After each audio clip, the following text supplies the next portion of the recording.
इस धरा का सबसे बुद्धिमान या यूं कहिए कि विवेकशील प्राणी मनुष्य है और यह मनुष्य विवेकशील होने के बाद भी सुखी नहीं है। यह प्रश्न जरूर उठता है कि इतना विवेक होने के बाद भी मनुष्य सुखी क्यों नहीं है।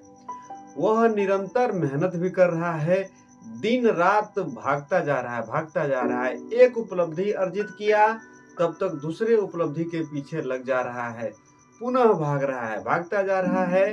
लेकिन अंत में उसके हाथ क्या लग रहा है? वह जिस सुख की तलाश में वह भाग रहा था, वास्तविक रूप से उसे वह सुख मिल ही नहीं रहा है। जय श्री कृष्ण साथियों, आज के इस वीडियो में हम इसी सुख के बारे में चर्चा करेंगे। इसके लिए ज्यादा समय व्यतीत न करते हुए हम वीडियो को शुरू करते हैं। साथियों, सुखी रहने के लिए जरूरी है हमारा स्वतंत्र होना। अब यह प्रश्न उठता है कि वास्तविक रूप से हम स्वतंत्र हैं या नहीं, या स्वतंत्र हम कैसे रह सकते हैं। तो इसके लिए हम आपको दो तरह की स्थितियों के बारे में चर्चा करना चाहते हैं। एक तो यह स्थिति है कि हम किसी से प्रेम कर रहे हैं और दूसरी स्थिति यह है कि हम किसी से नफरत कर रहे हैं। यही दोनों स्थितियां हमारे जीवन के लिए बहुत महत्वपूर्ण होती हैं, जो हमारे जीवन में सुख का या दुख का संचार करती हैं। तो जैसे मान लीजिए, यदि आप किसी के प्रेम में हैं तो आप दिन रात उसी का चिंतन करते रहते हैं, उसी के बारे में सोचते रहते हैं। किसी ने यह कहा है कि जो तुमको पसंद हो हम वह बात कहेंगे, तुम दिन को कहो रात तो हम रात कहेंगे। मतलब साफ है कि आप अपने विवेकशीलता को भूल गए हैं, और आप विवेकशीलता को तो भूले ही हैं, साथ ही साथ आप उस व्यक्ति के एक हिसाब से गुलाम बन गए हैं कि जिस तरह से वो चाहेगा वैसा हमको रहना है। तो आप यदि अत्यधिक प्रेम में हैं तो निश्चित रूप से आप गुलामी की जंजीर में भी बंध रहे हैं, आप स्वतंत्र नहीं हैं। जब स्वतंत्र नहीं है तो सुखी भी नहीं रह सकते हैं। अब दूसरी स्थिति में क्या होता है कि हम किसी से नफरत कर रहे हैं।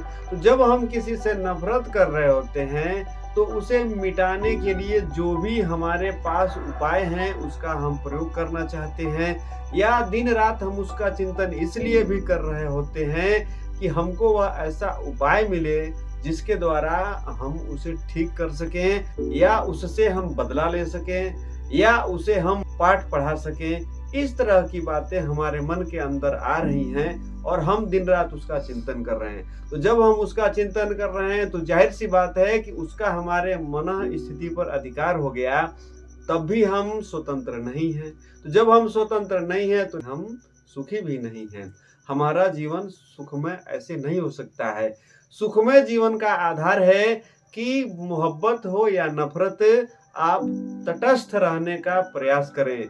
महान संत एवं विचारक कबीर दास जी भी कह गए हैं कि कबीरा खड़ा बाजार में मांगे सबकी खैर, ना काहू से दोस्ती ना काहू से बैर।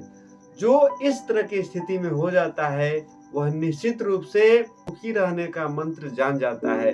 तो सर्वप्रथम आपको करना क्या है कि नफरत या मोहब्बत दोनों में तटस्थ रहना है। जब ऐसा आप करेंगे तो निश्चित रूप से सुख के सागर आपके मन के भीतर उमड़ना शुरू हो जाएंगे। आज के इस वीडियो में बस इतना ही। मिलेंगे बेहतर वीडियो के साथ, जुड़े रहिए हमसे। तब तक के लिए धन्यवाद।